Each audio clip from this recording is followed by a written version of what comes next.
Indonesia dan Malaysia sering ribut soal budaya, makanan, bahkan sepak bola. Tapi kalau dibandingkan secara fakta, siapa sebenarnya yang lebih unggul?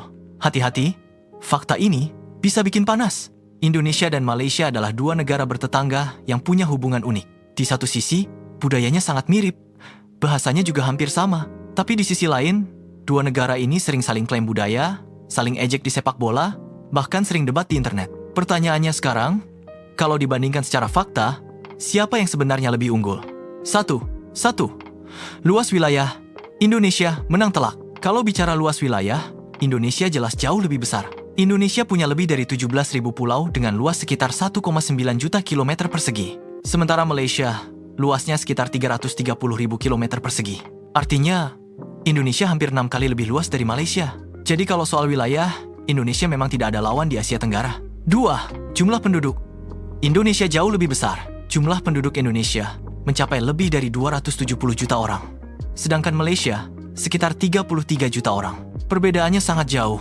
Bahkan penduduk Indonesia hampir 8 kali lebih banyak dari Malaysia. Tapi pertanyaannya, apakah jumlah penduduk yang besar selalu berarti lebih unggul? 3. Ekonomi. Ini yang sering jadi perdebatan. Secara total ekonomi, Indonesia memang yang terbesar di Asia Tenggara. Namun kalau dilihat dari pendapatan per orang, Malaysia masih lebih tinggi. Artinya rata-rata masyarakat Malaysia secara ekonomi lebih sejahtera dibandingkan rata-rata masyarakat Indonesia. Nah, bagian ini biasanya yang bikin debat panas. 4. Makanan. Sering jadi drama. Ini salah satu topik yang sering bikin netizen panas. Indonesia punya makanan terkenal seperti rendang, sate, dan nasi goreng. Malaysia juga punya makanan yang mirip seperti nasi lemak, laksa, dan roti canai. Masalahnya, beberapa makanan sering diperdebatkan asalnya dari mana.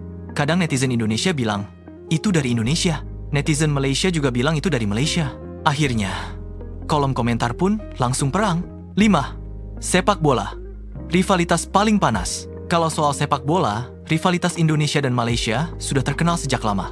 Setiap kali kedua tim bertemu, suasana selalu panas. Supporter saling sindir, media sosial langsung penuh komentar. Bahkan banyak yang bilang, pertandingan Indonesia versus Malaysia itu lebih panas dari final. Jadi kalau dibandingkan, Indonesia unggul di luas wilayah dan jumlah penduduk. Malaysia unggul di pendapatan rata-rata masyarakat. Tapi pada akhirnya, dua negara ini sebenarnya punya banyak kesamaan dan sejarah yang sangat dekat. Sekarang giliran kalian yang jawab, menurut kalian Indonesia atau Malaysia yang lebih unggul? Jangan cuma nonton, tulis pendapat kalian di komentar. Kalau kamu tim Indonesia, tulis merah putih di komentar. Kalau kamu tim Malaysia, tulis Harimau Malaya.